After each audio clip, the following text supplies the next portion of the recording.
This is the Second Red Scare Research Paper Conference. So the topic, of course, is right here at the top. Was the Second Red Scare that occurred in the 1950s based upon valid threats to American security, or was it simply hysteria? Use both world and domestic events to determine your argument. First off, please note we're talking about the Second Red Scare. Do not reference, you should not be including the first Red Scare in any of your body paragraphs. Next thing to note is that I need you to use both world and domestic events in order to determine your argument. So please make sure you're using a combination of those factors.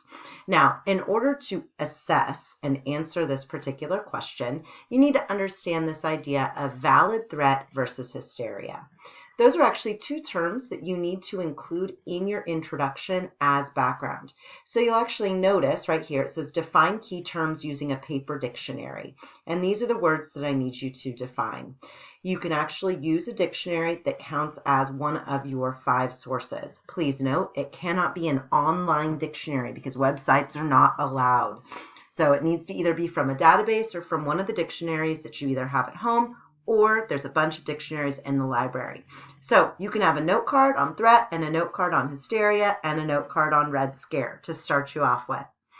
Once you understand what the terms threat and hysteria mean, then you can start to do research for your body paragraphs, where you can start to look at the events that happened after World War II during this era of the Second Red Scare and decide whether you think that there really was a threat or not.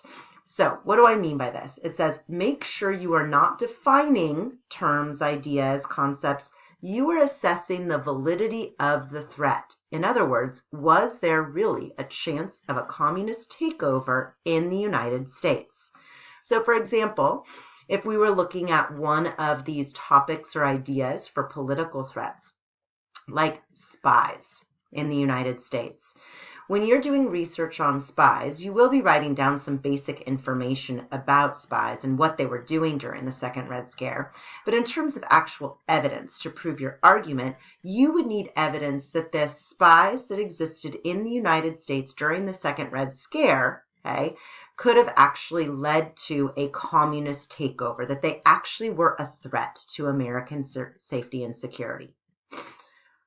So, if we go back up here to these body paragraphs, once you've defined these terms, it says research key terms on the research guide, see below.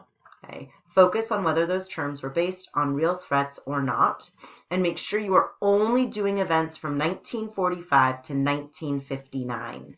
That is the era of the Second Red Scare. Anything after 1959 is not the Second Red Scare. You cannot use it. You're going to have in your paper 3 body paragraphs, and I give you some choices in terms of organizing your paper. So one option for a body paragraph is focusing on political threats, and I can have a bunch of key terms here to help guide you. Another is the social or cultural threat that existed. Again, there's a bunch of key terms there. Then we have foreign threats. Note, because you have to use both domestic and foreign events to prove your argument, every single person doing this topic has to have 1 paragraph on the foreign threats. Finally, another option is technological threats. So choose whatever interests you. Underneath each of these options are keywords or terms.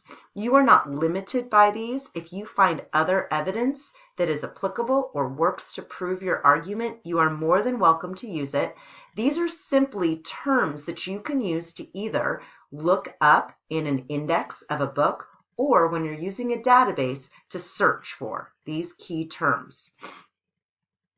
Okay, so you're going to start again with defining these words and create your first note cards there. Then you're going to start taking research on these terms. You're going to write down in the first few note card checks basically anything you can find about these terms, what they mean, who they are, what was going on with these events. Eventually, however, remember that you need to decide whether these terms show a threat or not. Okay, once you've started to gather evidence, then you're going to determine your argument. Go where the preponderance of evidence is. I highly recommend you do not go into research with this predetermined argument.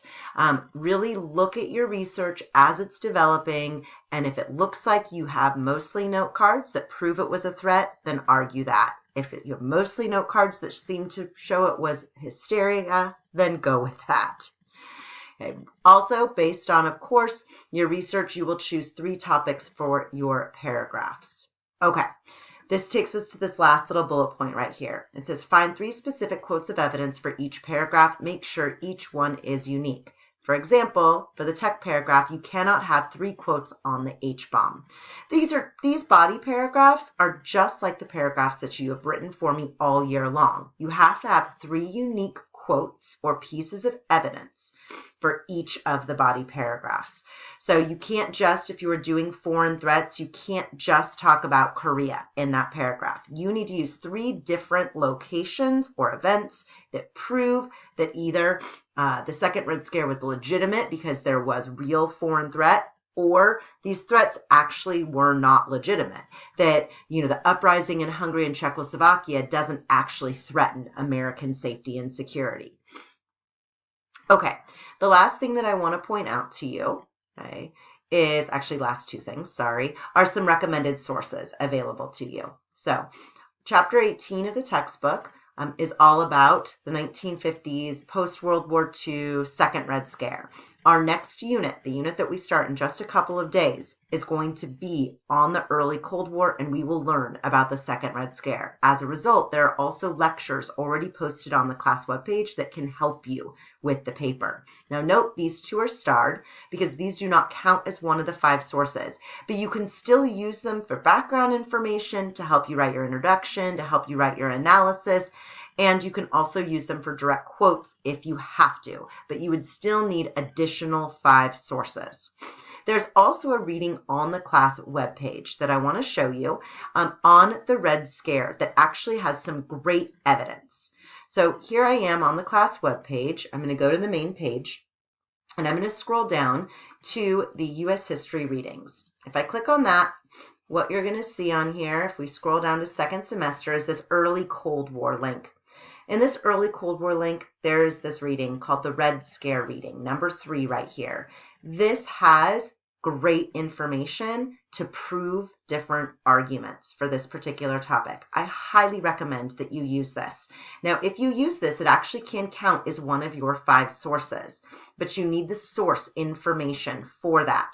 So to get the source information, what you're going to do is you're going to go back to the U.S. history webpage, and then you're going to end up you're going to go down to the U.S. History Research Paper tab, and then you're going to scroll down, and for the Works Cited area, it says Source Information for Select Online Class Readings. If you click on that, it's a Word document that you're going to open up. And when you open it up, what you're going to see is this.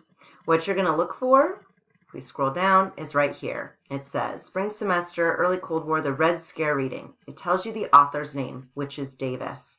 In the reading itself, there are page numbers. You need to make sure that you are keeping track of those page numbers for any note cards you take off of this reading. So it'll be Davis and the page number on your note card.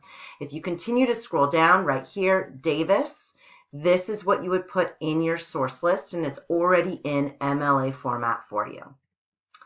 Okay, let's go back to the research guide. So these are recommended sources for you to use.